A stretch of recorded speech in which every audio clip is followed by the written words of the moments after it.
So everyone knows Sanatani,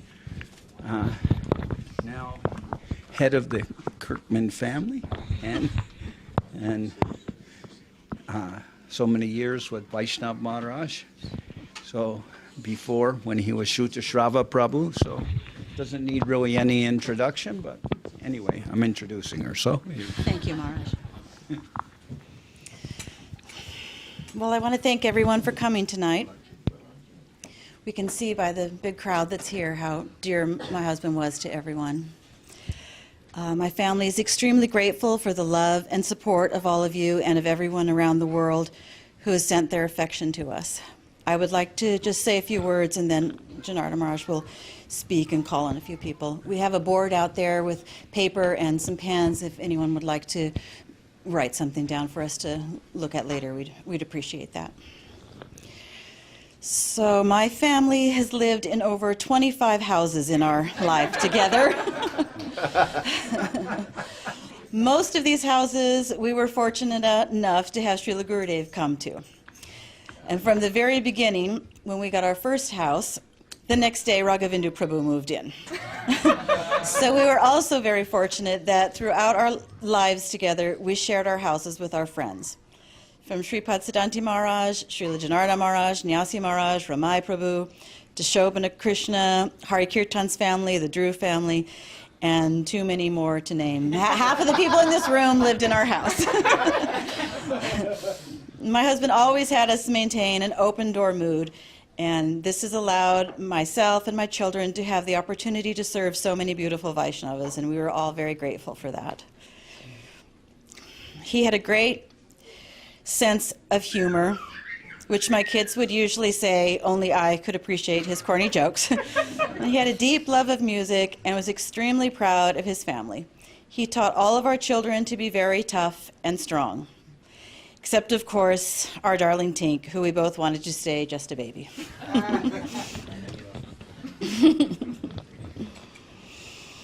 His joking and nicknaming would sometimes be annoying to others.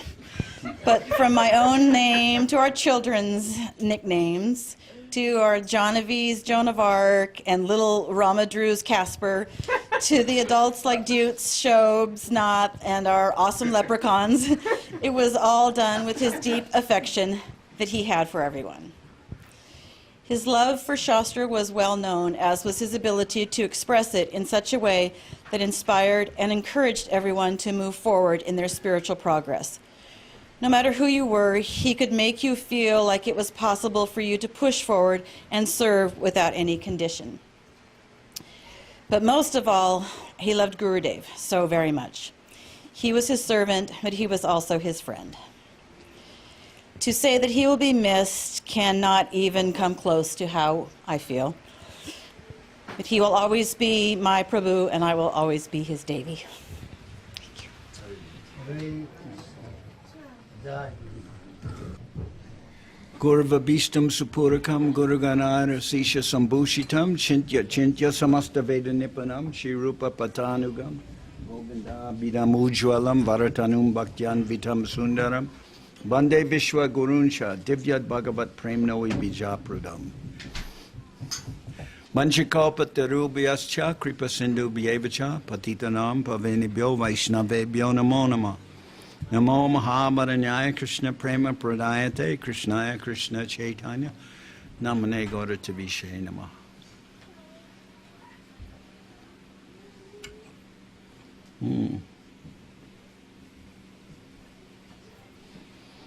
So a mixture of feelings that I'm here tonight. In one sense, very happy to be with so many devotees, and happy to be able to honor Sripad Bhakti Sharan Vaishnav Maharaj. That gives me happiness. And I'm also a mixed feeling because, of course, he has left us here in this world. And not unexpected, his disease and everything carried on for a long time, so we knew it was coming. But going back to so many times, as Sanatani's mentioned, from the very beginning when I came to Srila, I'll say Bhakti Sundar Govindadev Goswami Maharaj's mission, and Srila Bhakti Rakak Sridhar Dev Goswami Maharaj's mission, then at that time I was knowing Vaishnav Maharaj and his family, and to use Srila Govinda Maharaj's terminology, Vaishnav Maharaj shortly thereafter, he was in the government guest house. And his family was living on I guess it was 18th Street. And I was, at that time, for short intervals, staying there also. And all his children were young at the time. Shugi was we celebrated his 3-year-old birthday party, myself and Mahayogi Maharaj and others. And then I was going through San Jose at the time and visiting, and then going on to the Sri Chaitanya Saraswat Mad in Navadvip. And there met many of the devotees, and some of the devotees were sent to our community later, like Bimala and so many others, Kalindi also. But as I was coming through this community, and I was thinking that we needed to revive the mission here. We needed to have our own place again and have all the devotees come together. That began to form in my mind. I was then stationed in Mexico, but I began to think that I should have something strong. And we talked to Srila Govinda Maharaj, and he was waiting for Yudamanyu Seva Vikram Prabhu. His idea was that Yudamanyu Seva Vikram would come and he would join with me, then we would start the mission again in San Jose. So that happened, and Yudamanyu came. And I'd say really, while we were waiting for Yudamanyu, some months passed, and I was staying in Vaishnav Maharaj's house at that time, was on Sylvaner Circle in Santa Cruz, and very near the ocean, very cold too, and we would stay there. And living again, that was for some time. Ramai also was there. We lived in, as Sanatani said, so many persons lived in Vaishnav Maharaj's house, and that was a special quality. He always gave some place for everyone to stay. And so we were staying there, and then Yudamanyu came, and then we were looking for a place, and then we started on 17th Street. And then Srila Govinda Maharaj, as I said, he sent various devotees to help. But from the very beginning, I would say that, Yudamanyu, myself were working, and of course Yudamanyu's relationship with Vaishnav Maharaj was very close. Was really, Vaishnav Maharaj would always meet with us and talk about having the mission and everything like that. And then we would discuss, and sometimes, as nature, we would sometimes be shouting at each other or discussing strongly, and Yudamanyu, myself, sometimes shouting Vaishnav Maharaj. That was kind of the, things, it was a little different when that Hare Krishna movie, what came there, it says, and differences are settled over, what was it? Ladus and tamarind water. Well, the discussions weren't exactly like ladus and tamarind water all the time. some strong discussions. And sometimes also Ashram Maharaj, he would come through and he'd meet with all of us, and we were all very good friends. And then, of course, when Srila Govinda Maharaj came here, he came to actually San Jose in 1992. We got the temple in San Jose in December 7th of 1991. I remember Pearl Harbor Day. We got that house and started. It was very nice. And then Srila Govinda Maharaj came 1992. And then he asked us, he said, half the miracle has already happened because we got the temple, the house there. And then he said he wanted 5 acres for an ashram. And then we were looking, and then after some time got this place in Rodeo Gulch Road. And then Hashapriya came also that time. He gave up his home. He was living, I think, in Aptos, and gave up his home and moved onto the land. And, you know, that was really very, very necessary for a project here in Soquel, because he's really kind of the only one who knows what he's doing.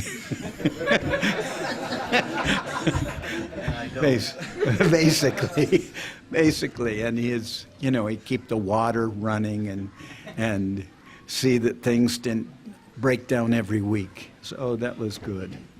And also we got this property. Long story, but Srila Govinda Maharaj arranged it when he came here, and he said, not even necessary to get down from the car, just get this place. And we had that. So at that time also, Vaishnav Maharaj's family, and Srutasrava Prabhu, we knew him in that way. They're all living in Santa Cruz. And, you know, my relationship not only close with him and Sanatani, but all his family. I knew all of them. I knew Ranajit and Vishnu Priya, and I knew Kala Chand, who at that time we called Kala Fud. Kala Chand and Shugi, or Shatrugna Shugi. He was also very unique when he's small. You know, he'd only wear, even when it was cold like the winter, he'd only wear muscle T-shirts, and he had, for a long time, he was a baby, and he had long hair. And then finally, after some years, they cut his hair, and then his remark was, when I looked in the mirror, I had turned into Kalachand.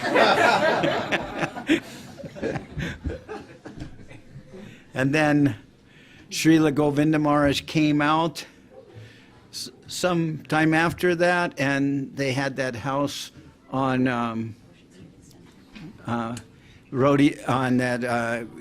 what's its name? Ocean Street Extension. It was down there. It had nice land. Srila Govinda Maharaj came out there. They had, in the backyard, had an organic orchard like going, and one organic group, was raising very nice plums and all these things, and Srila Govinda Maharaj came out there.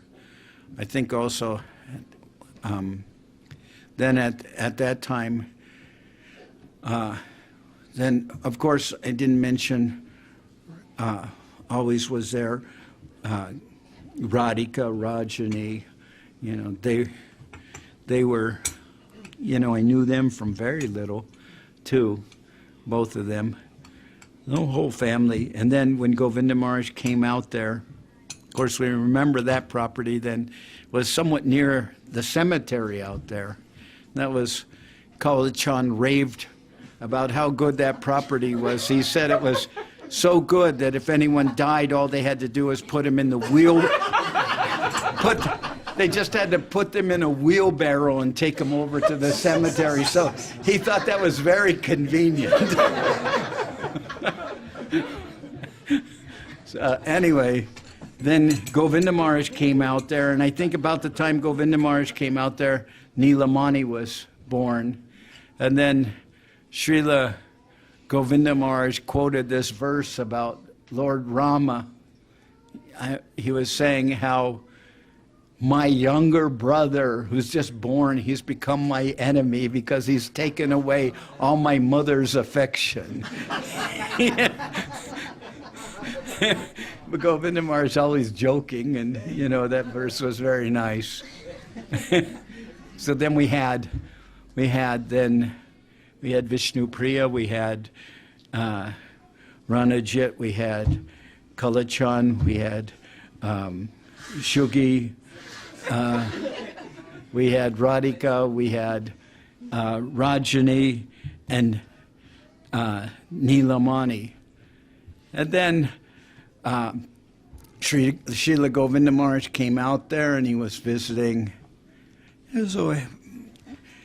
So that's one of the things I always like about Vaishnav Maharaj. We always had this feeling, that like kind of there wasn't any real feeling of formality. Sometimes when in relationships before, when we were all together, things were, formal, and there was kind of emphasis upon, doing all these different principles and like almost a little bit of a, with the sense of what we call Aishvarya Gyan, a sense of awe and reverence and some opulence. But in our community, those things were not so much there. There wasn't so much awe. There wasn't so much reverence.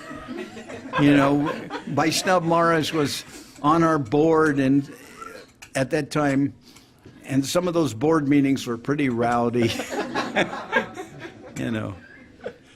And things were very friendly and informal, and but at the same time, I felt that the mood of devotion in our community was very strong. And anyone who really visited our community, most of the people who came through our community would always talk about how nicely they were treated and how nice the prasadam was and everything like that. So, and a lot of the people said, as Srila Govinda Maharaj said, that in Navadip, if anyone came from the West, they would always ask them if they were from San Jose. That was like the first thing that people in the Mott knew. In the United States, maybe about so many other places like, San Francisco, Los Angeles, Chicago, New York, Miami, but in the Mott, everybody knew. As soon as you came there, they asked if you were from San Jose. And then when we came here, it was even more remote, Soquel. I mean, I was coming into immigration once in the United States a few years ago. And the immigration guy asked me, "Where are you going?" And I said, "Soquel." And he said, "Oh, okay, I know that." And I said, "You know that?" Because most people don't. And he says, "Yeah, I know that. I'm from Capitola or something." Not everyone knows where Soquel is. Anyway, our community became famous, and everybody here, they all knew Srutasrava. Nobody didn't know who was Srutasrava. And he's, as mentioned, he also was very close with Srila Govinda Maharaj always, and he would, and I always felt like I could discuss many things with him. Sometimes we would have long discussions, but always my feeling was he had a very good philosophical mind. That was my feeling. He had a good philosophical mind, and sometimes I would ask other people their opinion, and they'd give their opinion, then I'd think within myself, no, I don't think so. You know, because I didn't always, you know, what people said, what they said was correct. You know, they didn't say something that was incorrect, but I'd always, after they said something, I'd go, no, I don't think so. That's not what I want to do, you know. But when I talked to Vaishnav Maharaj, he was, you know, I mean, we're very different in many ways, but, you know, he knew how I was thinking, and I kind of knew how he was thinking, you know. That doesn't mean that sometimes we didn't have arguments, but still, you know, basically he knew where I was coming from. If I said something and asked him something, he knew what I was talking about. It wasn't like he was bewildered by what I was saying. He always understood what I was talking about. Well, sometimes he said something, and I'd say, well, I'm thinking this, and then he'd say, no, I don't agree with you, and then he'd give his opinion. And many times he was right, because he knew I was strong-headed about certain things, and sometimes, especially if I was huh? Really? Yeah, and sometimes if I was angry, I'd say, no, this happened, and then he'd say, no, but you can't exactly do that, because that won't be good for everyone, you know. So then he'd convince me, you know. I couldn't always convince him, but sometimes he would talk to me, and I'd convince him of certain things. Sometimes not, but, you know. But anyway, this was, I have really deep appreciation for many things about Vaishnav Maharaj, because I really feel, you know, there's a verse in the Prapana Jivanamrita that says that you judge your relationship with somebody by their relationship with the center and the center's relationship with them. It's in the Prapana Jivanamrita commentary. So I was thinking the center is Gurudev. And Vaishnav Maharaj had much love for Gurudev. And Gurudev had much love for Vaishnav Maharaj. So then we'll adjust our relationship with that person according to that central relationship, you know. We've seen, you know, we know Srila Govinda Maharaj's saying, he used to say, love me, love my dog. And certainly you could say that Vaishnav Maharaj was Srila Govinda Maharaj's dog. You could easily say that. Nobody could not say that. So, you know, everyone would, I think, would agree with that. Even if they were bit sometimes. But they would still say that he was Govinda Maharaj's dog. Anyway, I'll just say that I will miss him. You know, my feeling for him is, you know, as I said, sometimes he could really, really push all the wrong buttons. But, you know, but still, I will always miss him, because he was a friend and very unique.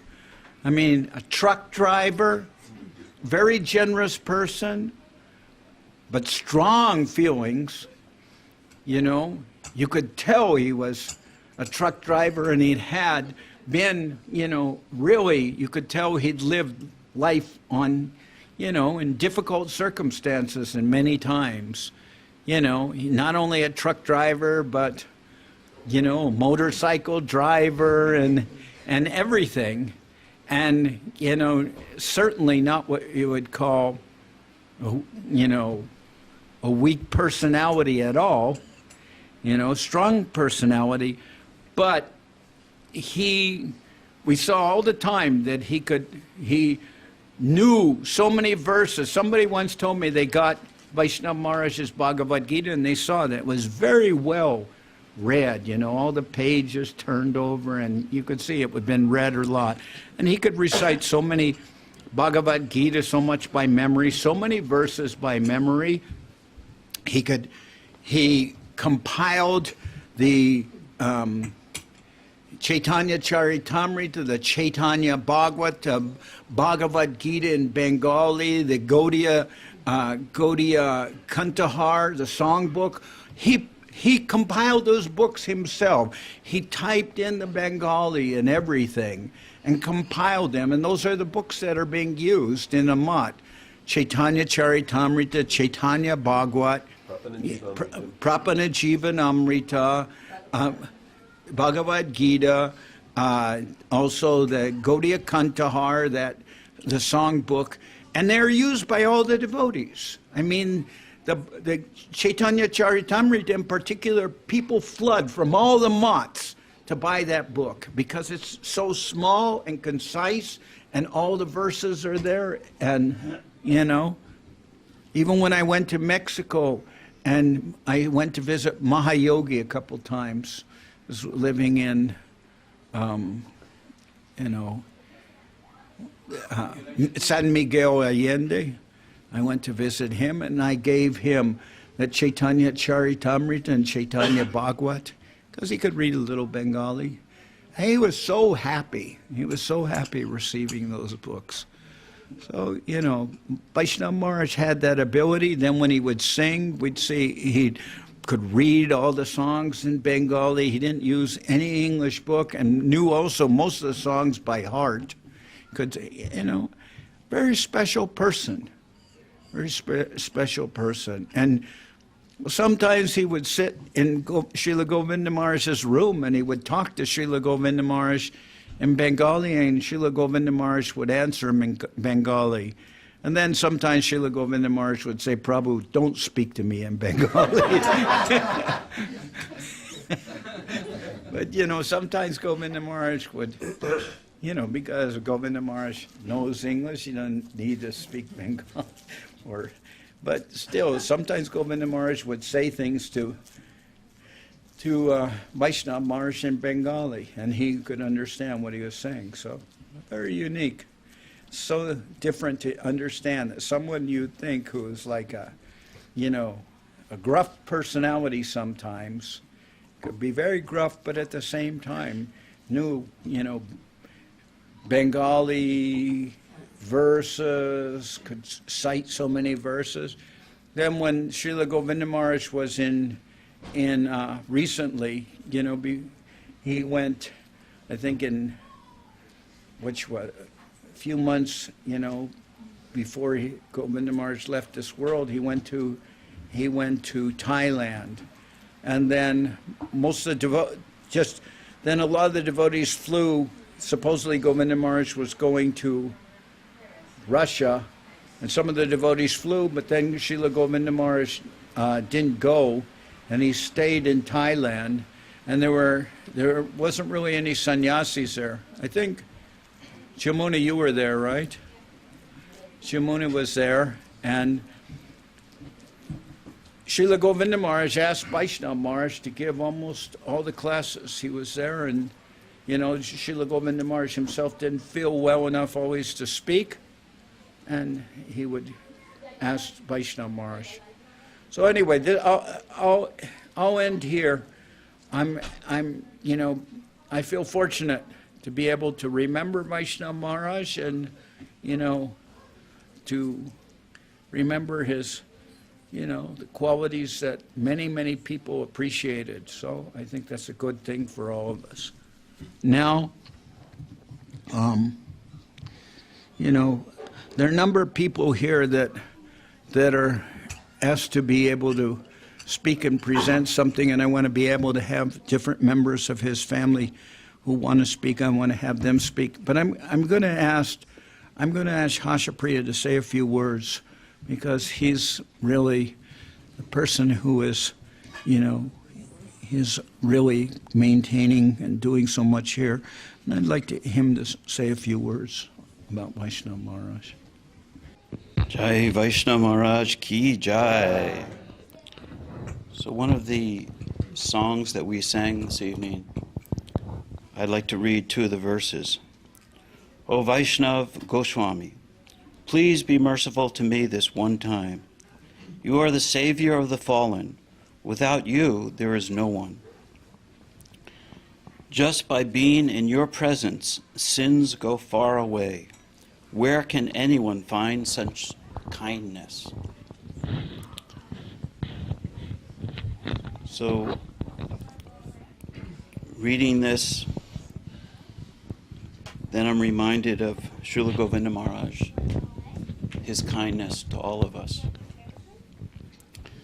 Because in his presence, we never felt that we were sinful, fallen souls, because he saw the good in us. That was his quality.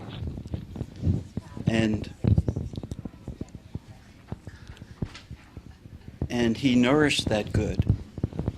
And when I think of that quality of Govinda Maharaj, his ability to nourish the good, see the good, ignore the bad, I can't help but think of Vaishnav Maharaj's relationship with Govinda Maharaj. Because Govinda Maharaj brought out so much good out of Vaishnav Maharaj. One time I was in India, Govinda Maharaj was speaking about Vaishnav Maharaj. He wasn't there at that time. And he said, if he comes, I will help him with that. So we could see such an intimate relationship that Govinda Maharaj had with Vaishnav Maharaj, that he was thinking, Vaishnav Maharaj was 12,000 miles away, and he was thinking of him, how he could help him with some difficulty. If he comes, I can help him with that. And so we know that general mood is there with Gurudev, the Acharya, but to see it manifest in our in a very intimate relationship like that was indicative of what Vaishnavism really is. Vaishnavism is more than rules and regulations, more than being a vegetarian, but it's some kindness. It's this kindness. Where can anyone find such kindness? And so that kindness, we could see in Govinda Maharaj, giving it to everybody, and very much giving it to Vaishnav Maharaj. And Vaishnav Maharaj giving that kindness to everyone. So many devotees here in our community, so many devotees from around the world. We've received emails and there's postings from so many devotees expressing their gratitude for Vaishnav Maharaj's help in their spiritual life. Maturnath Prabhu wrote a beautiful offering. It's on the board out there. Jayavati from China wrote a beautiful offering expressing these things, how much he helped them in their spiritual life. And so that kindness from Gurudev, that kindness from Vaishnav Maharaj, and then we can see also that kindness in his whole family. So this kindness flows, this love and affection flows when we propose to the community to build the Pushpa Samadhi in honor of Srila Govinda Maharaj. The first devotees to come forward with donations was Sanatani and Nilamani. And during that construction process, we went on for months, over 4 months. All the work crews, there was at least one Kirkman in every work crew. Many times, many Kirkmans. And so without their help, certainly that would not have manifested. And Vrinda adopted Kirk. That's right. So that kindness, and as we've heard, so many people stayed with him at his home. If we've heard that expression that someone would give the shirt off their back, certainly Vaishnav Maharaj was the epitome of that generosity. That if if you had no shirt, he would take his shirt off and give it to you. That was his generous mood. And it wasn't like he was wealthy and had so much in the bank, didn't matter. It was probably his only shirt. But he would give it. He had that almost unbelievable generosity.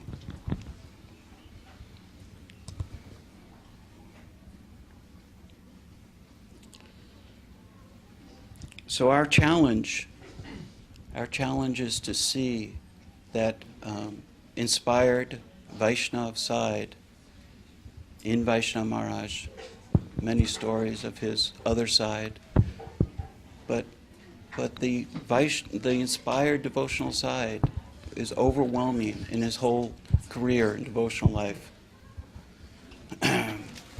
For over 40 years, he exhibited many different qualities, and it would be impossible to really name them all. So many, and so many different services, so many different activities that he did, just like Janar Maharaj was naming so many books that he published. And of course, the Vaishnav Toshini. Vaishnav Toshini was such an important publication in our mission. Went all over the world. We would print them out. I helped him print a few of them, and we would mail them all over the United States, all over the world. Before email. Now it's a lot cheaper. But all of these things helped so many devotees all over the world, and this is one of his qualities, and we could see that quality descending from the pure devotee through him to his children, his family, from them. Very wonderful vision of what spiritual life really is this quality of kindness and generosity. Jai Vaishnav Maharaj Ki Jai. Before I forget, I want to also mention that next I want to have Ananda Krishna Prabhu from Hungary speak. He flew all the way in from Hungary just to honor Vaishnav Maharaj. Yeah, and very dear also to Srila Govinda Maharaj. I also wanted to mention that Srila Bhakti Kushamasra Maharaj, he couldn't be here because, doesn't have some difficulty in coming here because of someone stole his, luggage with his passport and visas, and he's just getting that. But he'll, is arranging for that. But was very different because I went down, of course, Vaishnav Maharaj and myself, we drove down to Tijuana, for Vaishnav Maharaj is taking sannyas in June, and he rented the car and drove going all the way there and all the way back, although he's not well. And we got there, and then we stayed up.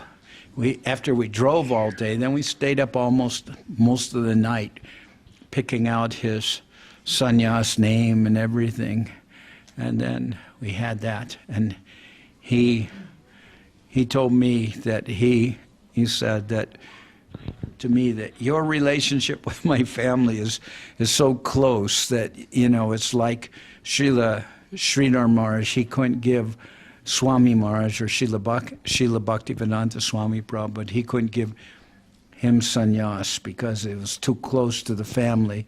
So he said, then I want to take sannyas from Ashram Maharaj, but I want you also to be there. So we drove down and then had that. And now I went to Mexico for, to be with the devotees. I'm always with them in January, and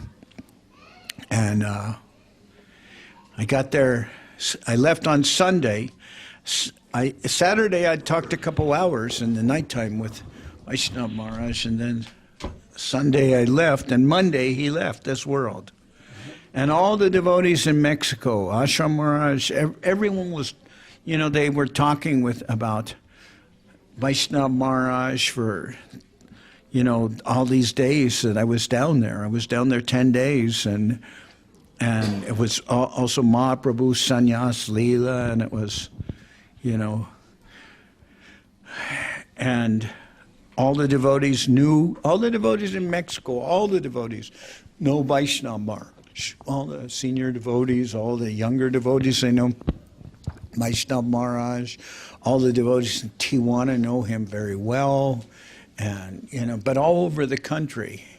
And they were all talking about him and glorifying him while I was down there. And I know Ashram Maharaj has very deep feelings for him, and he actually would have wanted to be here, but couldn't be here at the time. Now, anyway, I just wanted to mention that. And now I'd like to have Ananta Krishna Prabhu speak. So just to be here, surrounding Vaishnav Maharaj's family, whom I used to visit when I'm in Soquel, and also Sarvabhavana Prabhu and his family, sometimes here, sometimes there. It's a big and great honor to be here and to hear all these important and sweet words, what we can have from the devotees, how they remembering and how they are telling their thoughts and feeling about Srutasrava Prabhu and Vaishnav Maharaj. For me, he is now a double person. Yeah. So it's, I hardly I can say Vaishnav Maharaj, because whom I know it was Srutasrava Prabhu for 20 years, and I know him now 1 year that Ashram Maharaj. I'm always thinking, what is his name? Oh, wait a second, Acharya, no. No, not Ashram, Vaishnav Maharaj. Because it's, not because I'm very, very happy and honored that he took sannyas. Just for me, his real inner self is Srutasrava Prabhu, who is always smiling. Gurudeva used to say, I am his smiling boy. But Shruta smiled even longer and like me. We became friends because we have so many similarities. That's what I felt all the time. That I told, in the first year you always rules and regulation and everything, how many rounds and so on. And when I met him, all this building or corridor just gone, just fell down.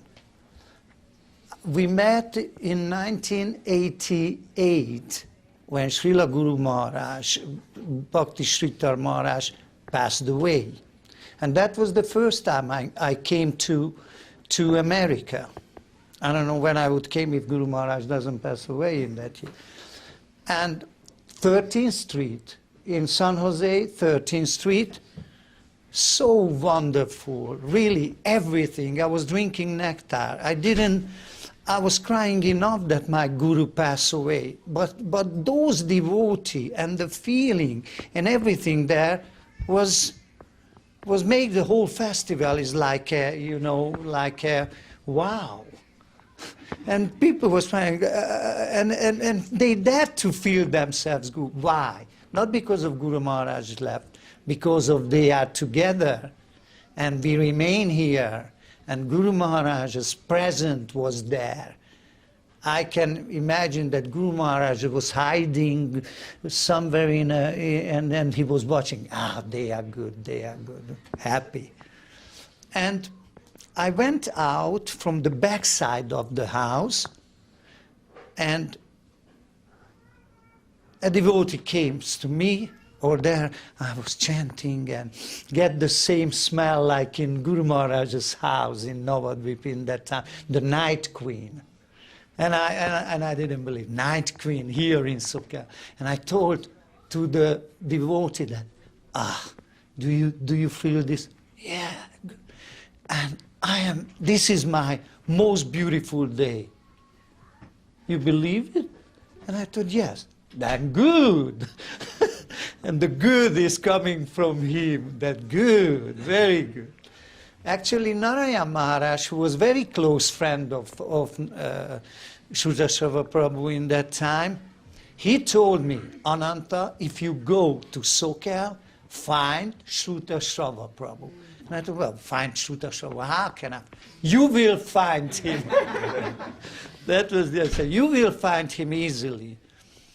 And then I knew later that he was Srutasrava Prabhu, the first devotee whom I really get some spontaneous meeting. So why I loved him, and I like him, and I love him still forever, that he was the devotee who has really no rules. I don't say to anybody that live a life there is no rules, but how he does, it was sweet. I was never thinking that anything missing. We were common interest towards movies, actually the whole family. Ice cream, movie, and so many people here in Soquel. But to see movies with Srutasrava Prabhu, that was unique. You know, you were just smiling. He was talking and he was like a king, you know, sitting in his big chair and, wow, yes, and yeah, like a little child. And when you were out, when we were together in India, you remember 3 of us? We went to shave ourselves, and it's always happening some nonsense, everywhere where you went with him. Of course, we were, let's go to Dirty Jack, or Dirty what? Dirty Harry. You know, the Dirty Harry, the book, he was the most famous sweet shop in Navadvip town. Near Paramatala. You entered in the shop and you would like to run away immediately. thick, really everywhere. But his sweet was fantastic. Fantastic. And we eat and have. So when you were with him anywhere, the whole life is changed. And all the sweetness coming. And of course you always discuss. I didn't have argument, never. I'm not Maharaj, who loves to fight an argument. But we were just changing, really. We were just always exchanging thoughts and everything. And did you see, do you remember that? Movie. And I never saw him actually for years that actually why he's a Vaishnav. We are always doing different things and never going to. And then I realized later that nobody knows better the shlokas as him. Nobody knows from head, you know, all the songs. And when I get this, I became envy. Immediately, wait a second, what's going on? I don't know all of this, what it is. I was in common level with him to play, to feel ourselves happy, to be child, whatever. But then he turned to be a real Vaishnav. Actually, I saw day before yesterday when I heard the news, I immediately went to the internet and I find him. He gave a class in somewhere Russia. And what happened, I show my fiancée Dori that he is Srutasrava, look at. Actually now he is Ashram Maharaj. And Vaishnav Maharaj, sorry. For me is, I will always say, sorry. And what happened, I didn't find the volume. And I would, watching him, you know, without volume.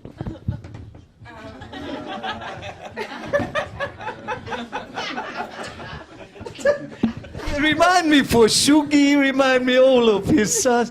And it was so funny. You know, after 10 minutes I get the news, he made me laugh. The both feeling that you sad and you smile in the same time.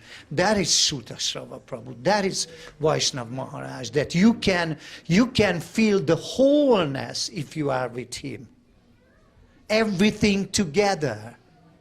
And he has that sense of humor that I never have before. Never have. You talking to me? Talking to me? And so that's only Shruta could do, that you smile. A big smile. Even if you were depressed, you want to die, you meet this. You're talking to me? Son of a bitch. We made the son of a bitch instead of son of a preacher. Then it was not so bad among Vaishnavas. So when I went to their house first time, I arrived to the house, I checked the number, everything. That was about 8 pair of shoes on the grass, different clothes everywhere. Am I in the right place? I told myself after, okay, let's go in. One girl here, one girl to the other room. They're coming, they didn't say anything from me or whatever. They just start to play and gambling. So I saw at 6 girls and boys all together. And then I remember Narayana Maharaj told me, if you are in a situation, you are at home. Then you find Srutasrava Prabhu. It was all second what I spent with him. It was from me nectar. All words what I heard from him, it was from me, you know, sweetness. All his smile, all his step, what is around me, it was from me, like I am in Goloka Vrindavan, Navadvip section, where what bhakti, you know, the spontaneous devotion, raga bhakti, exists. And I will never miss him. Why? I came here and I was always hearing his words. He was always with me.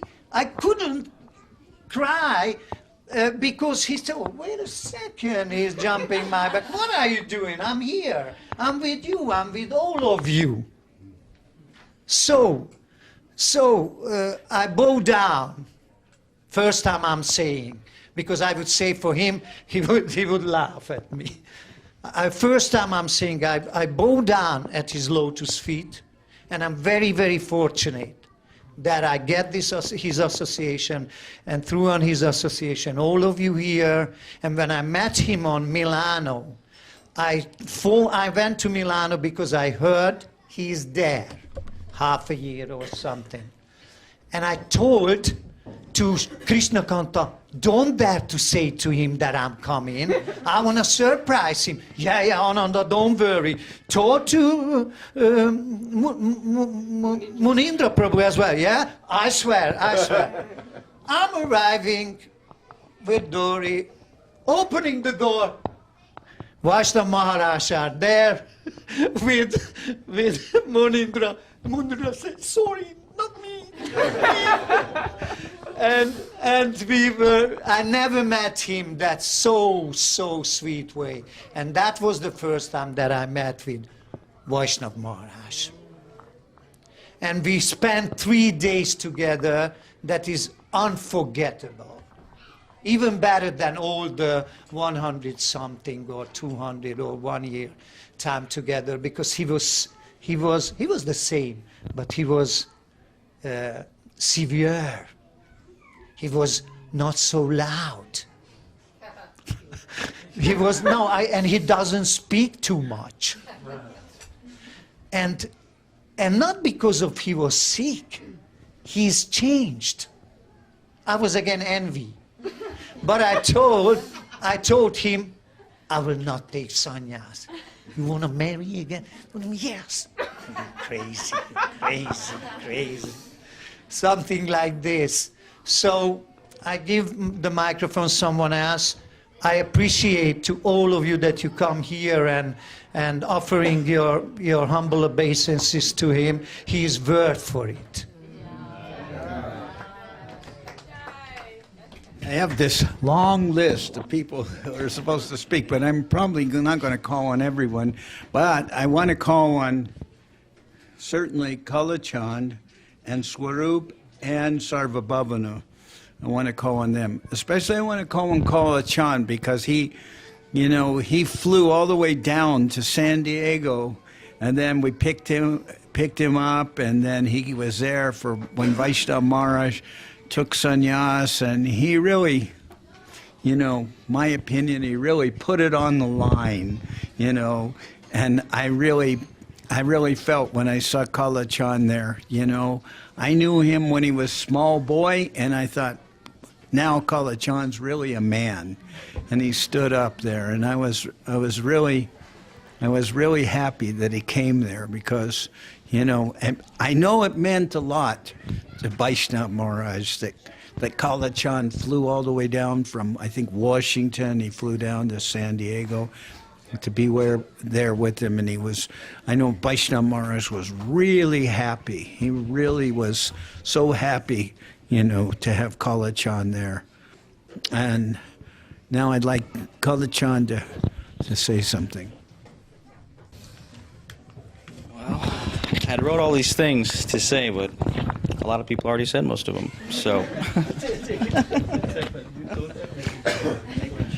but I will make it short because Sarup and all these people came who knew him for so long and have a lot of great stories about him. But I will say a couple things about the time in Tijuana when we went down there. And Jagannath Swami Prabhu had a really wonderful thing that he said after the festival, where the whole day he had this, Vaishnav Maharaj had this mood about him where he wasn't really nervous, he wasn't anxious, he was almost anxious as if he was going to work, like he was getting a new job. And he felt like, he was moving on to finish like what he started. And Jagannath Swami Prabhu said how envious he was of how he was like a warrior. He facing all these health problems, all these things where it would be so easy for someone just to, want to live their life relaxing or go somewhere warm and live out their life in an easy way. But he told me that, Vaishnav Maharaj told me that he felt that if he had any strength left, any ability to serve, that he had to do it. He felt like he had so much, he had a lifetime of association with Govinda Maharaj. It wasn't rare for him to spend, more than every year in India. For most of my life growing up, most of my brothers and sisters' lives growing up, that was a normal thing for him. And he felt like he had accumulated so much throughout his life that he felt it would be selfish for him not to spread it, not to, go out the world and really share these experiences he had, because it really was rare for someone to get that much association. He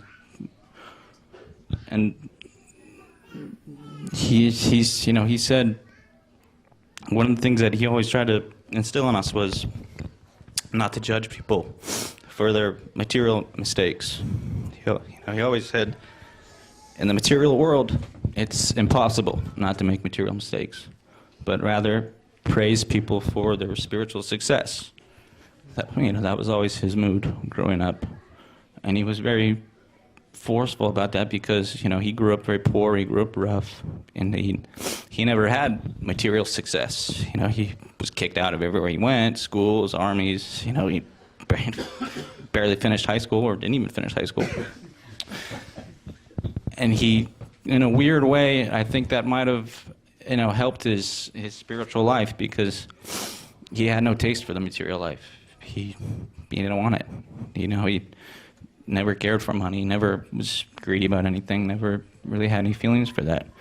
He had a very unique ability of preaching, where he could, I've tried to read spiritual books and scriptures, and they're not by any means an easy read. It's very hard to understand, for me at least, And he had a way of making the most complicated things not only seem understandable, but desirable. Like, he would make you excited, he would captivate you, the way he talked, He would get you energized, he would make you want to be, a part of what was happening. Like, he would tell me stories about he would be in Russia, like in the middle of a frozen winter, and people would come from around the country to see this person who couldn't even speak their language, but somehow he knew how to get through to them.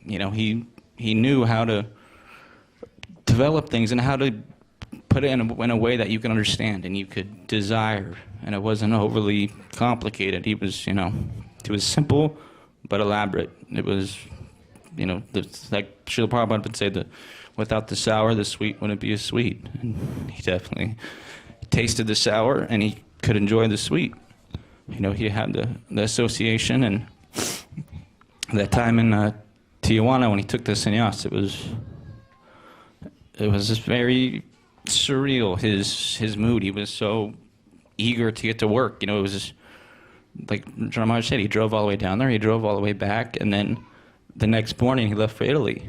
And he, it was like 3 months before that, he was at Stanford getting chemotherapy.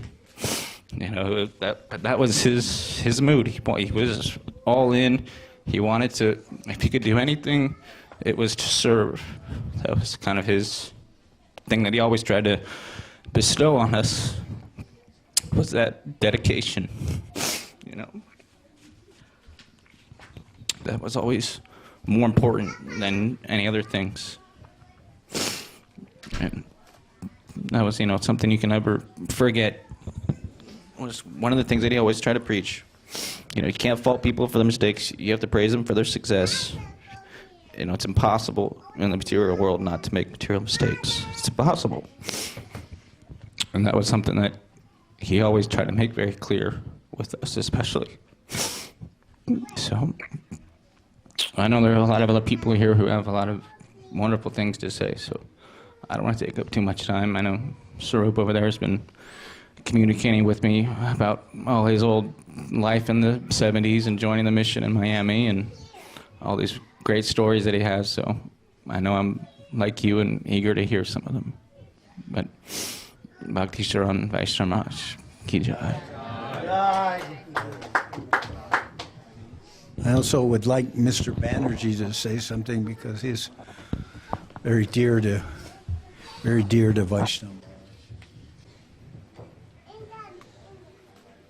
I was fortunate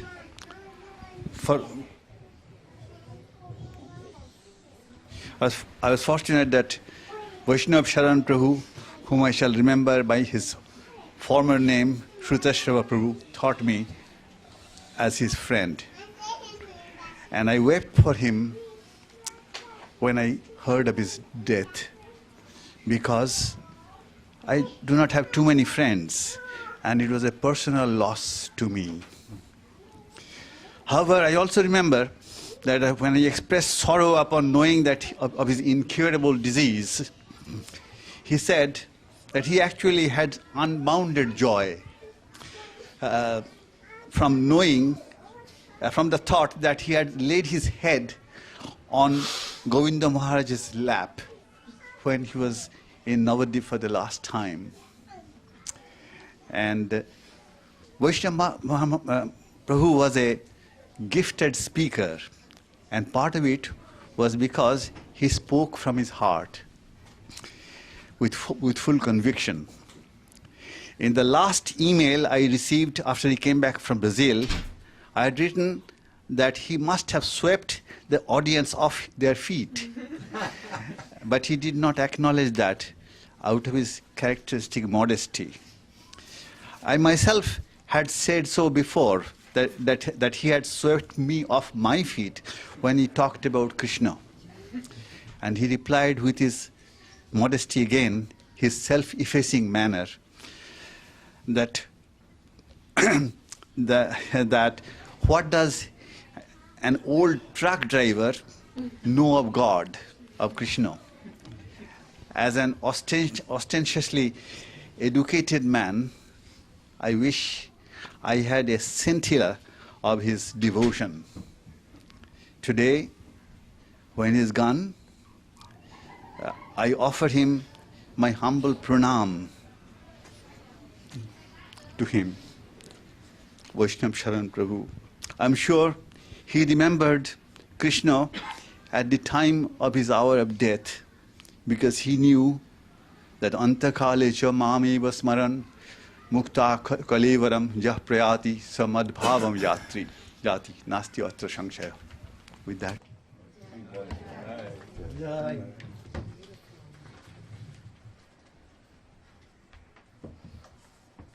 Along with Vaishnav Maharaj, I wanted to mention that the year before we lost Siddhanti Maharaj, and both of them were very dear to Srila Govinda Maharaj, and both very unique Vaishnavas, very special. I will miss both of them very strongly. Siddhanti Maharaj, I wish I had something of his attraction for the holy name. He's always chanting nonstop, his kirtans and everything. I really feel that way. And Vaishnav Maharaj also, miss as a friend too. And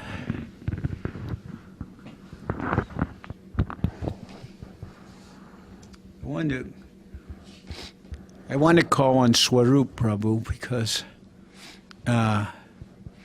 he's always with Vaishnav Maharaj his whole life. And I know all this time that Vaishnav Maharaj, from years and years back, he was always happy when Swarup would come. And in these last days, Swarup was there every single day.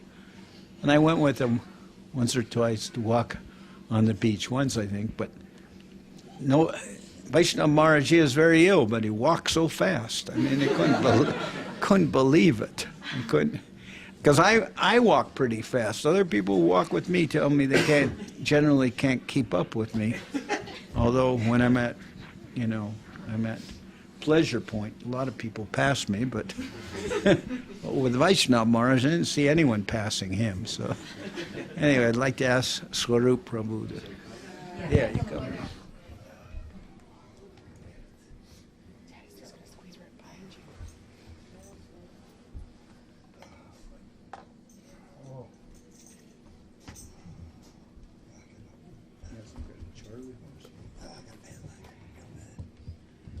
Hare Krishna. So, I think it was around the spring of 1971, I got a call from my sister, Manmohini, who she and her husband opened a center, a temple down in Miami in Coconut Grove. And I was a brahmachari living up in the Brooklyn Temple, and she was down in Miami. She would call me every couple of weeks.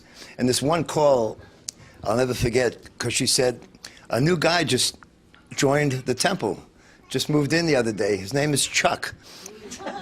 And he's a diamond in the rough. I'll never forget this conversation that she had. He's really cool. He's from the projects in Astoria. And apparently he was in Coconut Grove about a couple of months ago and met Brahmananda in Coconut Grove Park. And he bought a book, The Nectar of Devotion. And I'm thinking, you mean his first book he read was Nectar of Devotion and he still became a devotee? I mean, the Rupa Goswami's summary study, the Bhakti Rasamrita Sindhu, I mean, it's very advanced. He said, well, yeah, and he went back to New York and he looked for the temple, but the address had changed. He was looking for the temple in Manhattan, but it had moved to Brooklyn. So he went back down to Florida and he found the devotees in Coconut Grove and he moved in. And my sister said, wait till you meet this guy, you'd really love him. And boy, was that prophetic. And our first meeting, the first time I actually met him was at his initiation, July of '71. Sridham had packed up that Ford Econoline truck with the mantra on the side and brought the devotees up from Miami to get Sushila initiated and Satyajit initiated. It was the S Day. The initiation was called the S Day. Everybody that got initiated that day by Srila Prabhupada was named with, it was Somadas, Sudas, Srutasrava, Satyajit. Everyone had S's. Yes, exactly, yes. That's right. With Shruta Dave, I don't know, there's a lot of S's happening. And actually, Srutasrava, I remember watching him. Prabhupada gave him his name, and he was all smiles, but after the initiation, I went over to him, and he said, do you have any idea what my name is? I said, it sounded like Prabhupada said, Shunar. I said, I don't, we better go over and check the sheet out. And Satsrupa told him, Srutasrava. He said, oh, my name is Srutasrava. And, you know, so that's when we first met at his initiation.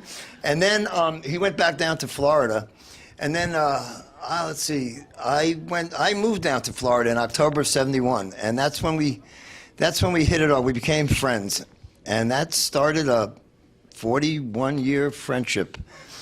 And we had our times, boy. You were talking about having some. We were once kicked out of a restaurant in Delhi for laughing too much. We were. I don't even know what it was about. We were laughing so much, we were disturbing all the other customers, and they said, you two will have to leave, because they didn't even make us pay the bill. I don't even know what we were laughing about. But, you know, and he was driving the truck for the BBT, and it was amazing that we had our own semi, and you know, he had this was such an important service. I mean, he was moving the books, you know, from temple to temple, picking them up at Kingsport Press in Tennessee. And you know, we had our own semi, our own tractor trailer, and our own in-house truck driver, and that was Srutasrava. And he was so expert at driving that truck, except for the time he shaved the trailer in Tennessee. He went under a bridge that was too low, he shaved it. And the time he rolled the whole 18-wheeler in Flagstaff, he was jinxed. Mr. Friday the 13th. But so he was a truck driver, but every time he'd be back in LA, he would come up to my office. I answered letters. That was my job, answering letters that came into the society. And he would love to read the letters that were coming in from people all over the world. And we would joke about, you know, all these different people. They were real characters. And he would tell me, oh, this person, you should quote this verse, and you should tell him this or that. And he had such a love and a grasp of the philosophy that it was uncanny. I said, hey, Shruta, why don't you just answer some of these letters? There's too many for me. I mean, you know, I need some help. So I gave him a couple of letters, and he came back to me. I said, but you got to do it fast. It's a quick turnover. You know, we need to get these out. These people they're starving for Krishna consciousness. Don't sit on these. And he was very diligent. He came back like in a day or two. And I'm talking about a penmanship that was just horrible. His handwriting, his spelling, his grammar just sucked, you know. But his preaching was just crystal clear, so lucid. His grasp of the philosophy was just unbelievable. I said, you're a scholar. You are an amazing. I mean, I saw that potential there, and from the very beginning. And you know, he had quite a career in preaching Krishna consciousness all over the world. And I don't want to, I mean, I could tell stories from now till forever, but I'm going to write. You know, my thing is writing. And I'm going to write My Life and Times with Chuck Kirkman, Srutasrava, Vaishnav Maharaj, because we had our times. But I want to read this one. I came across this on the internet. It's a poem. And about 2 months ago, I found it on the internet. It didn't even have an author's name. It was anonymous. And it captured so much my feelings of love and friendship with him. And I couldn't even wait to show it to him the next morning when we met for our walk. I zipped it over to him in an email. But I want to read this because this says it all for me. It says, it's called Friendship.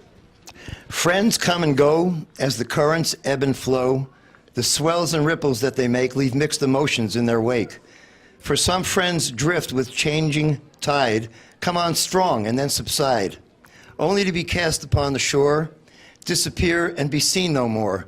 But some friendships are strong enough to stand the changing tides and shifting sand. What is strong enough to set these friendships apart? Affinity of mind and heart. Love much more than mere token, thoughts understood yet unspoken. A common bond, a mutual goal, an understanding heart and soul. It's these little things that mean so much, our strokes of friendship's velvet touch. Srutasrava is my best friend, and I miss him. I really miss him. And let me tell you something, he had so much love in his heart for his Diksha and Siksha gurus, for the Vaishnavas, for his family, Sanatana, you, the kids. So let me tell you something, I walked with him every day for the last year. We walked and talked, and I thank God that I was able to cap our friendship with all this association. And every day he talked about how proud he was of all you kids. So proud of you guys. How my sons are stalwart men, strong, good looking, and they know and my daughters are all beautiful and intelligent, and you know, and he said, Sanatana was such a good mother he was so proud of his family. And when he found out that he had cancer, he said, hey, I led an amazing life. He said, I just led, the fullest life on every level. You know, he said, look at my passport. Who has a passport like I do? You know, they had to put special visa sections in it. I've traveled around the world. I've known amazing people. And he was just very thankful. He said, for where I'm coming from, the projects in Astoria, you know, he was into drugs at an early age. He was, most of his friends from the streets, from the projects, were gone.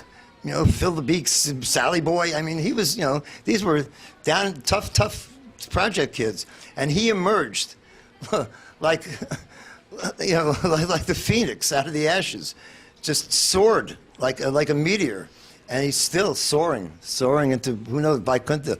He was a Vaikuntha man. Who knows where he is, but I miss him. I wish I was going to meet him tomorrow at 11:30 for our walk.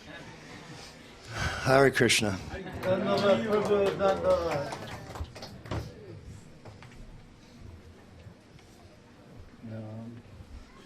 want to call on Jagannath Swami too, because come up all this way. And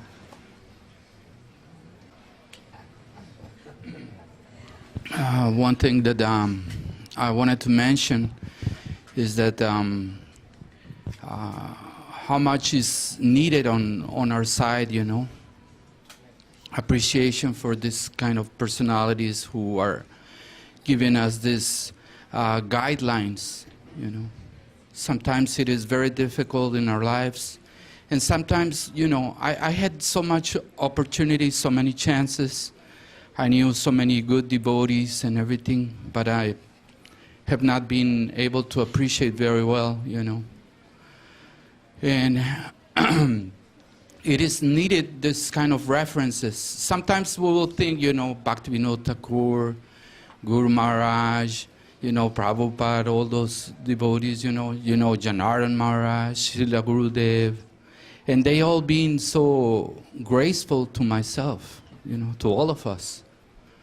I have very close relationship with Ashram Maharaj, but this kind of devotees, I do appreciate in a sense, but there is a distance between me and all of them, I feel like I'm a materialistic person, and yet they are such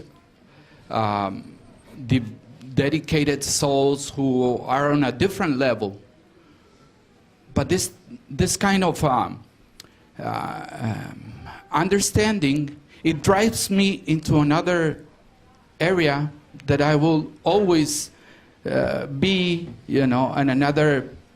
I will consider them that they are all on the right path, and yet I'm trying to catch up with them, but they're so blessed by the Lord because they're so, they're like saints. But with Srutasrava, I had a totally different feeling, And I guess most of all of you had the same kind of feeling with Srutasrava, because he wasn't an uptight person.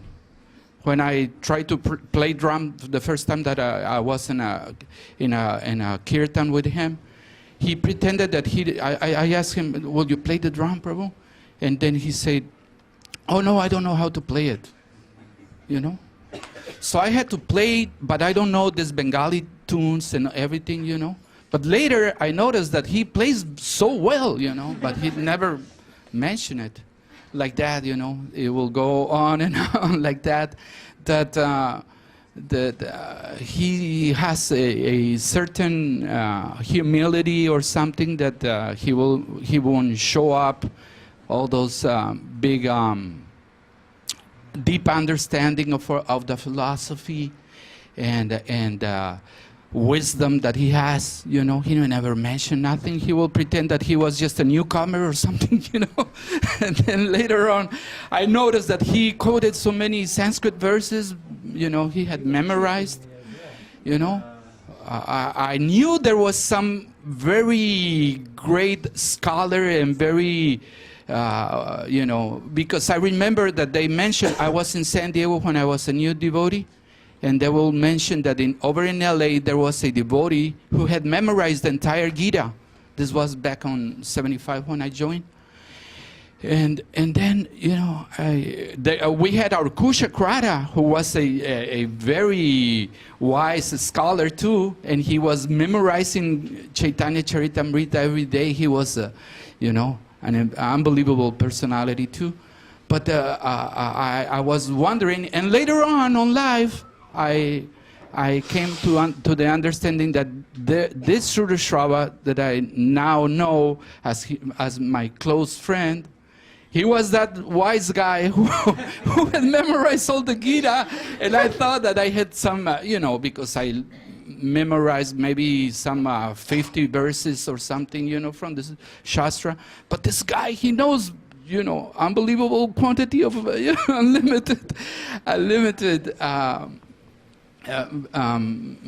sharp memory, And, like that. So one day, because I was with this idea, yet he's claiming that he's a truck driver, and I did hire him, He was driving on my truck. I do have a Freightliner, a big truck, And we were driving from San Diego to LA. I go every week and buy merchandise for my clothing shop.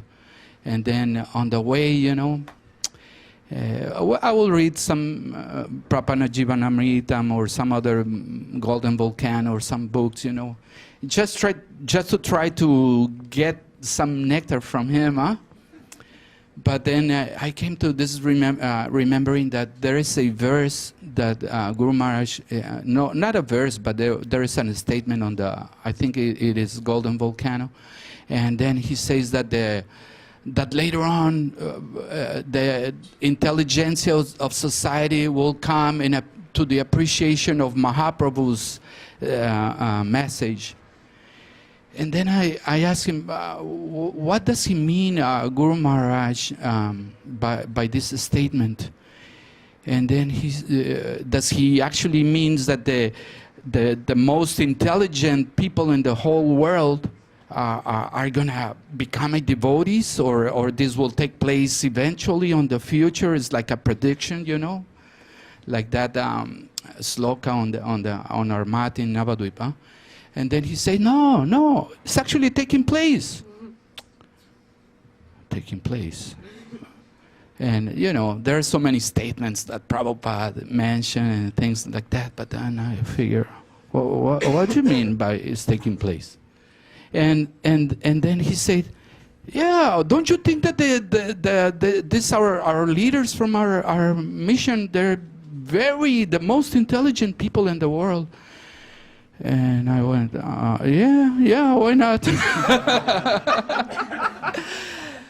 Then he said, Goswami Maharaj, Janardhan Maharaj, who you think they are, And then I started to realize, yeah. And then I wasn't driving, he was the driver, And then I look at him, and then I started to realize what kind of personality was just next to me, and I didn't realize that he had memorized Gita, he had memorized the scriptures, had so much appreciation for Prabhupada, for Guru Maharaj, he wasn't crushed as soon as he came to know Govinda Maharaj, and yet I didn't realize. But I kept quiet and I just went like this, I don't realize who are these devotees, who are these people. he mentioned Banerjee Prabhu, and then I noticed, oh yeah, this is a rocket scientist, rocket scientist. What do you mean by rocket scientist? My English is so limited that I didn't even know Rocky scientist, like the Rocky, the Bullwinkle's friend. Or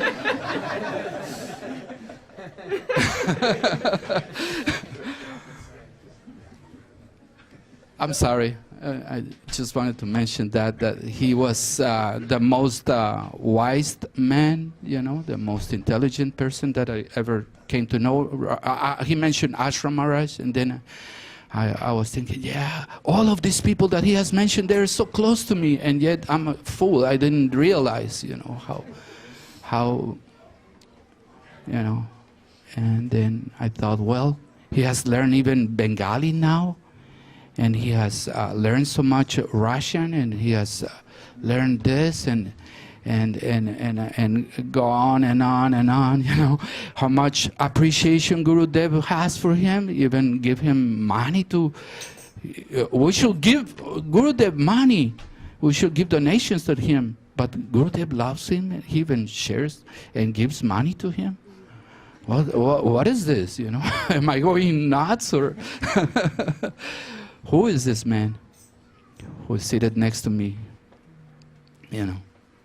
Anyway, but I know there are so many devotees who want to say so many things, but I just wanted to mention that regrets that comes to me, like sometimes I think, like for my mom, after she passed away, I did regret in the sense that I didn't hug her enough, that I never told her how much I love her, I became more like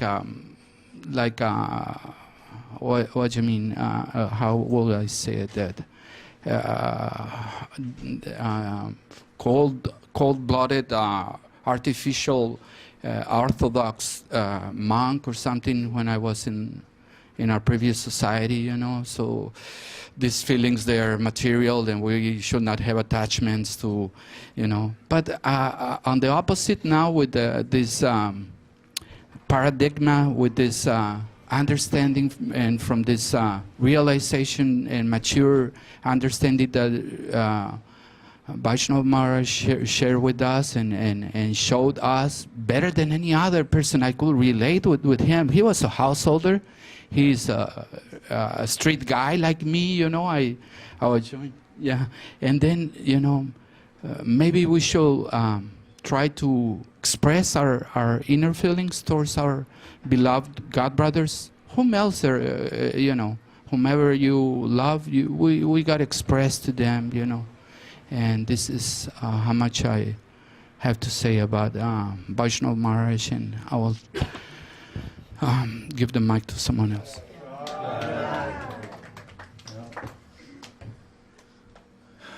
I know a couple people more want to speak. Running low on time, but I'm still going to let them speak anyway. So first of all, I'm seeing Diana and her husband here, and I know Vaishnav Maharaj, he would call on them. So I want to call on Diana. We should just say a few words. Diana is new Vaishnav Maharaj, a court referral, right? And I was amazed by Vaishnav Maharaj even having that job. But he wrote the program. I want to also say about something that was mentioned about Mr. Banerjee. He actually is a rocket scientist. He is really, he's one of the most advanced rocket scientists in the country. And he's, we'd always have this saying, hey, you don't have to be a rocket scientist to understand that. But Mr. Banerjee actually is a rocket scientist. And something also that Jagannath Swami mentioned, he said that,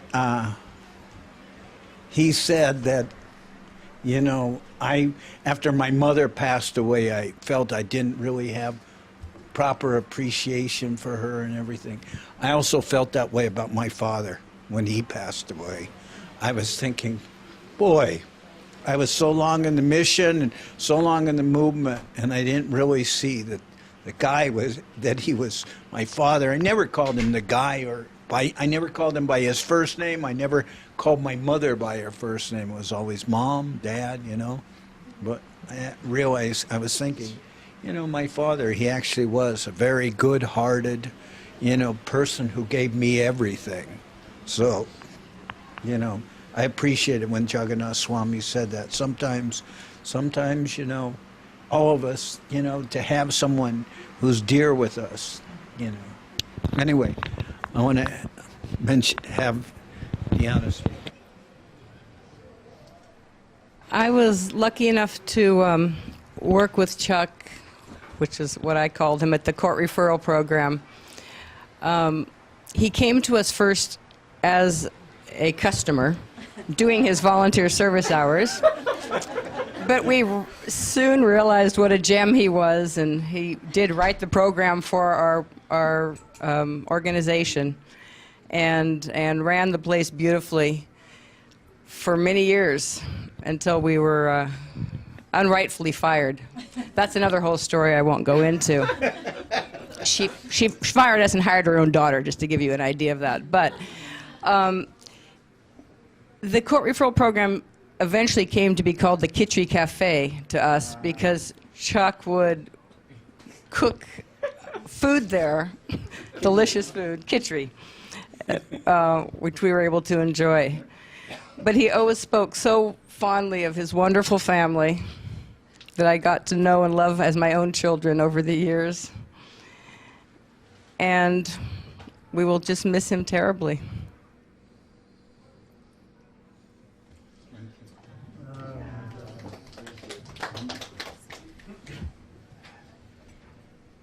So all these years have gone by. I don't know how many years it's been, like 20 years or something. And they've always kept, Diana and her husband have always kept close relationship with Vaishnav Maharaj. And even recently they were helping him with his motor home. And I said to him, what's all this attention with your motor home? I said, you'll never drive it, and you'll never go anywhere with it. And he said, well, at least he said, at least one of my kids will be able to get it.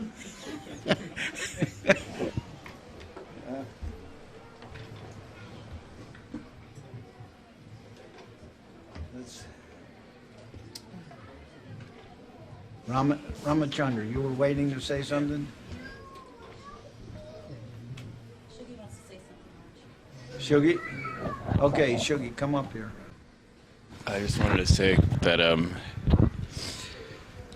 my father and my older brother shared something that they were just like real. Everything they did was real. And they were just passionate about whatever they did. And fortunately what my dad did was hang out with Gurudev, and that's what he was passionate about, and that's what he was real about. And I saw firsthand what their relationship was like, and I'd never seen anything like that before. And that's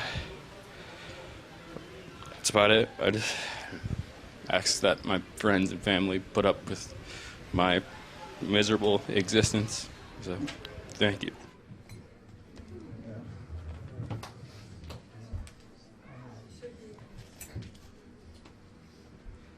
Anyway, Shugi was always very, very dear in the family. They used to call him the prince. And,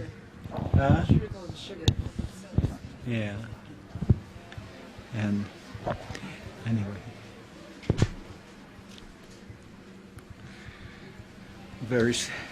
Shugi always very special to Srutasrava and Vaishnav Maharaj.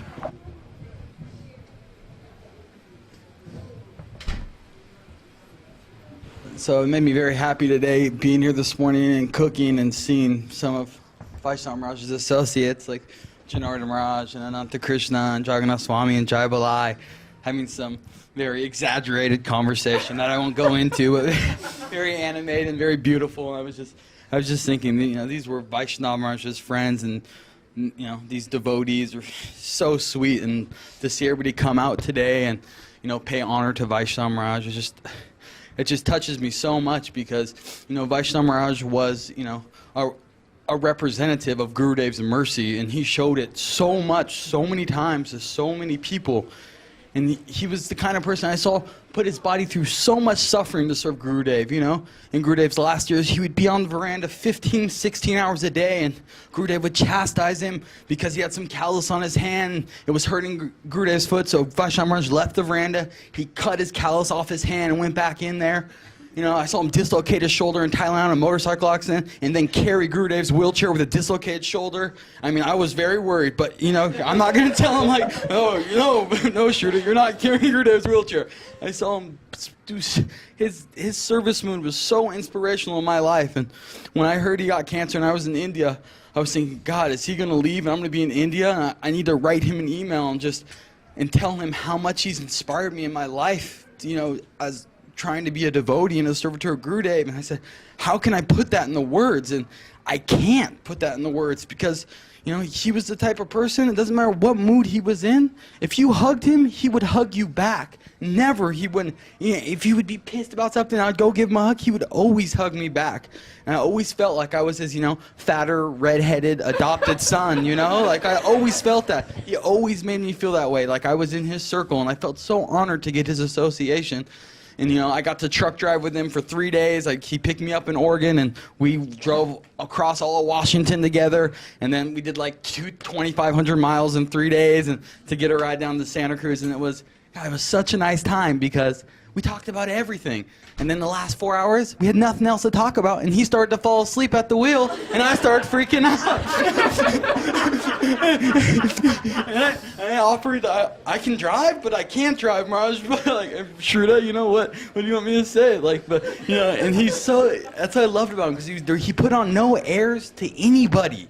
No airs at all. He was real, like Shuggy said. And he had a hard exterior, but he was so sweet and kind inside. I saw it so much how sweet he was, and he brought out the best in everyone. And it just made me want to be a better devotee, being in his association and hearing him speak, and just seeing his mood of just surrender and service to Srila Govinda Maharaj.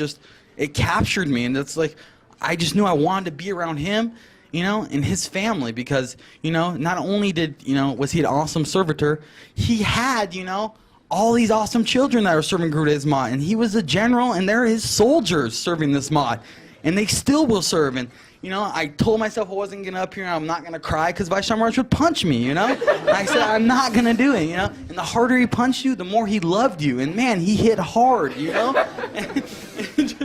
and I just wanted to say, he's such a beautiful soul, and he's going to be missed by so many people. And I just feel like my relationship with him is something I always hold on to, because when I was so discouraged, he would always say such nice things to me and bring me up and try to help me be steady in my life and trying to be in India, because he was such a pillar. And, people could rely on him, and he wouldn't fail them ever. And he loved his family so much, I heard one time, someone was messing with one of his sons, and I was there, and I couldn't lie to Maharaj either. He'd ask me something, I'd have to tell him the truth. I could never lie to him. And I said, yeah, this happened. And he's in Sannyas Garden, and he says, do we have to get a gun? Do I have to go shoot these people? I said, oh, Maharaj, I don't think that's necessary. I think it's okay, this is how much he loved his family, This is how much he loved his family. I saw it so much.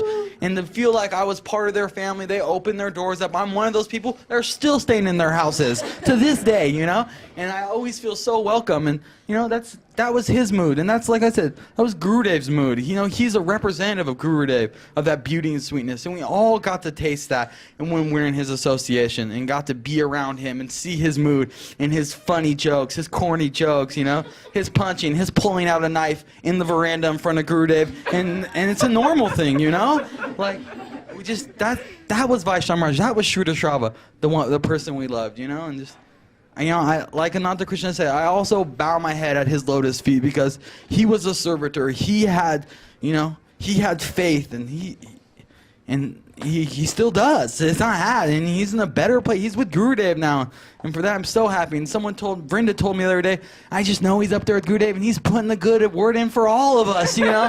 He's telling Gurudev how nice everyone's serving the mod and the devotees, and just, you know. He was such a lovable guy. And one last story. That's all I'm gonna say. He came to Oregon after he took sannyas. I asked him to come, and I was able to arrange a program with my parents at my parents' house in Portland. And you know, he came up. He was very sick. He was going through chemo at the time, and I'm surprised he came. But he came, and the 4 days he was there was so sweet. You know, we had a nice, huge program, and a lot of these old ISKCON devotees had come. Friends of my parents that lived in Portland kind of didn't have any connection with any mott anymore, but they heard Vaishnav Maharaj speak, and they were just like blown away. They're like, "What is this Sri Chaitanya Saraswat Maharaj? Who is Govinda Maharaj? Like, wow! Like, who is this preacher sitting here in front of us in this house? Just like so magnanimous. His mood, his personality." You know, in India, after he would serve 16 hours on the veranda, he would go to bed at 6 a.m. And I was arranging the classes that time in the Seva Bhavan in Calcutta. And Tyagi Maharaj and Vishaka would be like, "Rama, can you ask Vaishnav Maharaj to give class this morning at 9 a.m.? I said, "Oh, you're asking me to ask? He got 2 hours of sleep. You want me to go?" And they knew because Vaishnav Maharaj would hang with me, you know? And I was like, "I'll ask." And like, either I was going to get yelled at or blasted, or he'd come give the class. And he'd literally have 1 hour of sleep. That's how much he loved to preach, so much. He would have 1 hour of sleep from serving Gurudev all night. And you know what? He would say no, and then at 8:30, half hour before the class, he would call me up and say, "Okay, Ram, I'm coming down to do the class." And he would come and he would give the most beautiful classes. I listened to one today, and he kept apologizing because he was tired from serving Gurudev. He couldn't remember one of his, thousands of shlokas he knew. He couldn't, and he was apologizing. I was listening to this lecture today. I was just like, wow, because he was tired from serving Gurudev all night, and then he, musters up the energy to go and give class to these younger devotees that are, are so inspired by him. He would give these amazing classes on no sleep, just off of serving. That was his mood. Non-stop, and like he died in harness, he passed away in harness, and it was so beautiful seeing him go everywhere and preach. And he came to Oregon, and it was amazing. And we had a rocking kirtan, and Maharaj was standing there. I said, "You know what, I'm gonna start bumping Maharaj and see if I can get him in the kirtan. Either A, I'm gonna get punched in the face, or B, we're gonna have a nice kirtan." You know what, I started bumping him, and he started rocking out with us, and it was so beautiful. And that's how I always want to remember him, as that sweet Vaishnava that's always serving Gurudev, serving his family, serving the devotees, and serving the mott. And I can only aspire to be a devotee like him, a father like him, a friend like him. Jai Vaishnav Maharaj Ki Jai. Jai Gurudev. And I want to mention that Jamuna told me today also, she said every letter that he sent to Gurudev always ended, Dina Dhamma Ranchorlo. So Dina Dhamma means like a fallen soul, right? Huh? The abode of the fallen, or like that. And Ranchor, anyway, Krishna was called Ranchor when he ran away. And who's there? You're pointing? We're going to go, I'm going Okay. And I'll end here. I want to have Sarva Bhavana say something. That'll be our last speaker. I know there's a lot of other people, and I even have this list, but what can I do? If we don't, Srila Govinda Maharaj told me that people after a while, they have to eat something. So, so let's have Sarva Bhavana. He's also one of the pillars of our community, and we'll end with him. Well, if we ended with what Rama said, then that would be perfect. Do you ever have a friend who you felt gave you much more than you gave them? The type of friend where you always feel like the debt is on your side. And that was Srutasrava Prabhu. And the thing that that's amazing about Srutasrava Prabhu and his life is that we hear from Srila Guru Maharaj about the inspired side of a Vaishnav, the relative side and the absolute side. Well, Srutasrava Prabhu, Vaishnav Maharaj, he showed both. On the relative side, he was such a good friend. He had a beautiful family.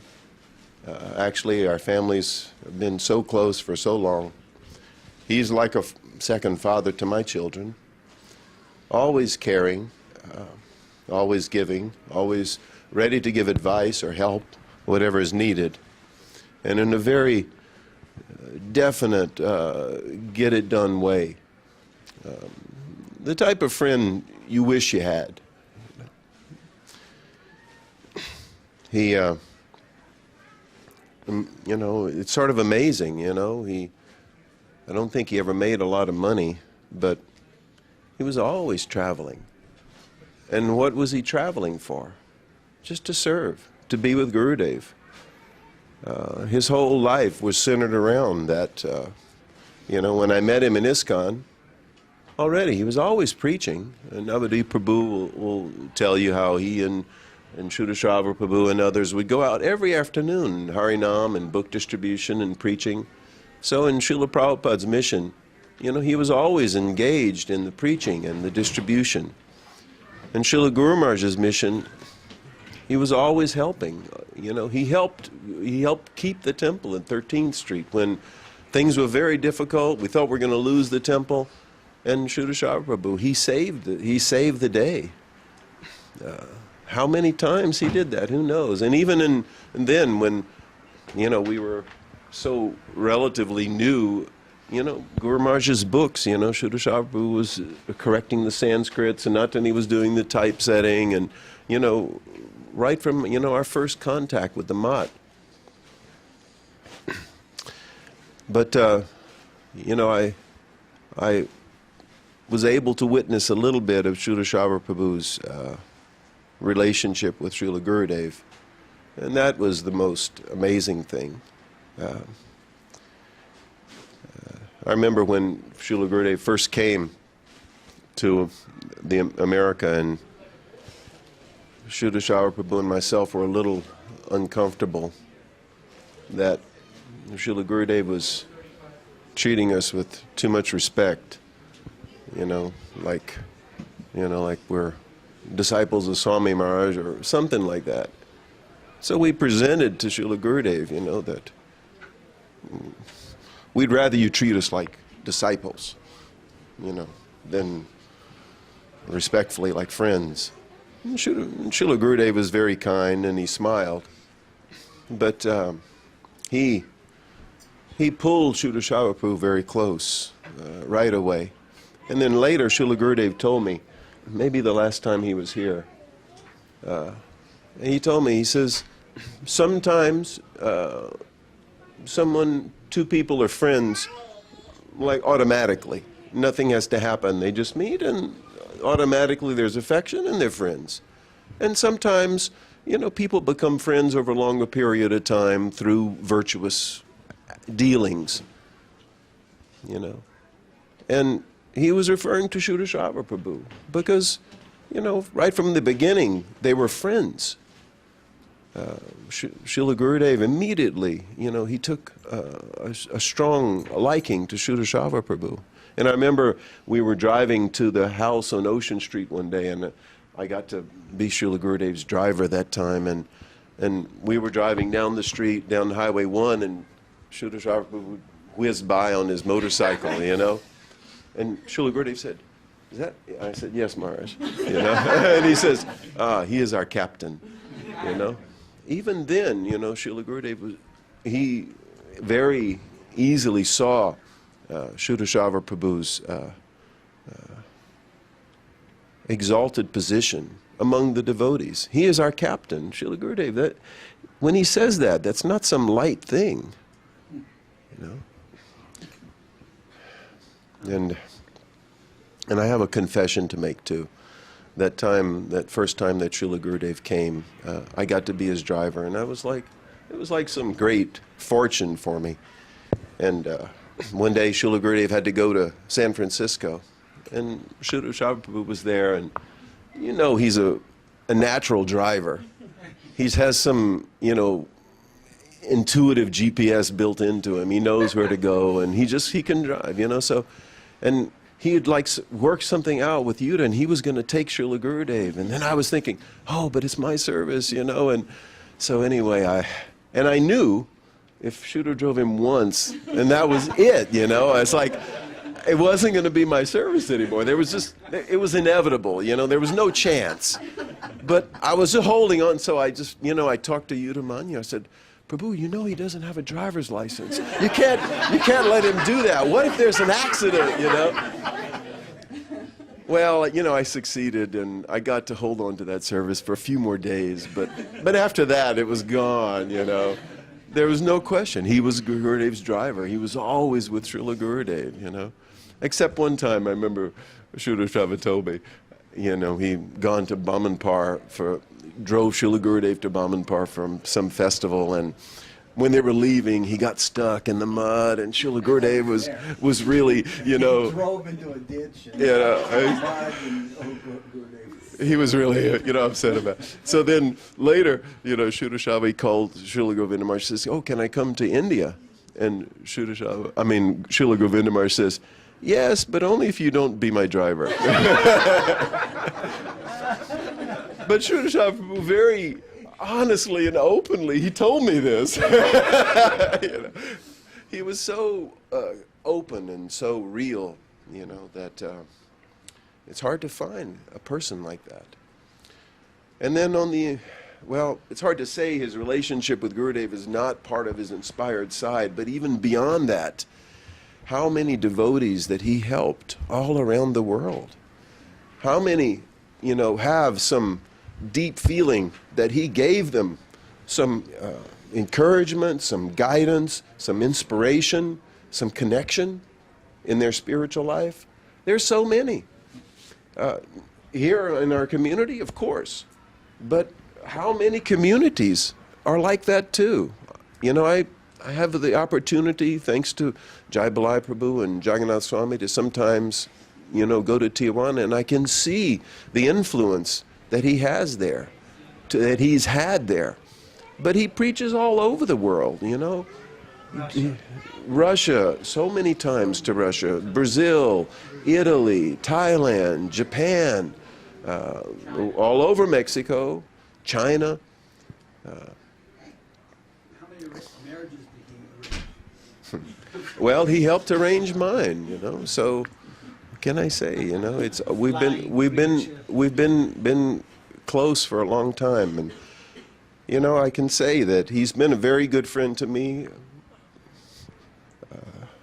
and I'll always remember. I want to also add that that Vaishnav Maharaj, he was always glorifying Dikshavati to me, always. He's always glorifying her. Said, "Oh, you didn't know her when she was first distributing. Oh, if you would have seen who she was and who she is now, always going out and distributing, always glorifying." He was always glorifying, telling me, "Oh, nobody can be more, you know, like into Sankirtan than Dikshavati," and it's true. He told Gurudev all of her Sankirtan stories, her handcuff stories. And Gurudev would tell his friends. And all these stories about her getting handcuffed by the police and running with the handcuffs, and Yudamanyu going into a store and buying these, you know, cutters and everything. Yeah. He didn't buy them, just borrowed them. Borrowed. Yeah. Oh yeah. He didn't buy them. He tried them out, cut the handcuffs, and brought them back.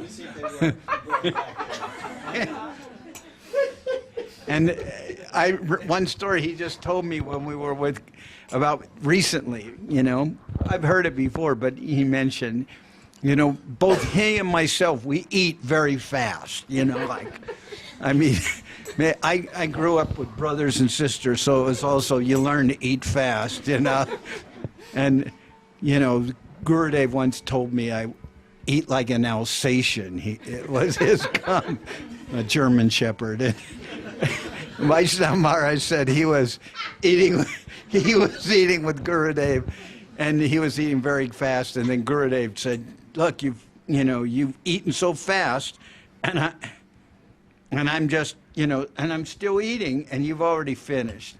And then Vaishnav Maharaj said, it's okay, Gurudev, I'm happy to just sit here. And Gurudev said, you're happy, but then I'm eating and you're watching like Paramatma.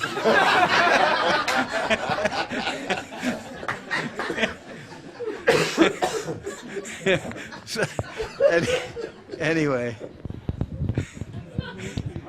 that was, both, we'd spend time with Gurudev, but a lot of times Gurudev would heavily chastise you. You couldn't be around Gurudev, without getting some comment. And, Vaishnav Maharaj would be driving and Gurudev would tell him, oh, you find all the bumps.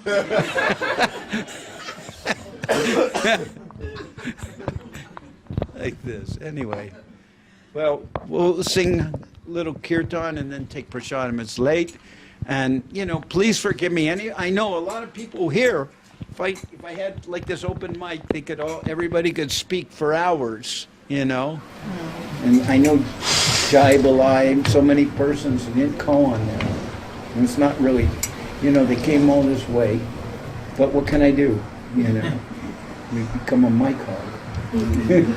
So anyway. There was a suggestion that everybody can try and then we can compile. Yeah. Jai. Srutasrava, Sripad, Bhakti Sharan Vaishnav Maharaj Ki Jai. All the assembled devotees Ki Jai. Sri Sanatani, Prabhu, Sri Sanatani Didi Ki Jai. Well, I was thinking Ranajit Prabhu, also Vishnu Priya, Devi Dasi Ki Jai, Rajani Radhika Ki Jai, Kalachand and Nilamani Ki Jai, Tink Ki Jai, and Shugi Ki Jai, and yes, all the assembled devotees Ki Jai, and Srila Bhakti Sharan Maharaj Ki Jai. And beating the giants Ki Jai.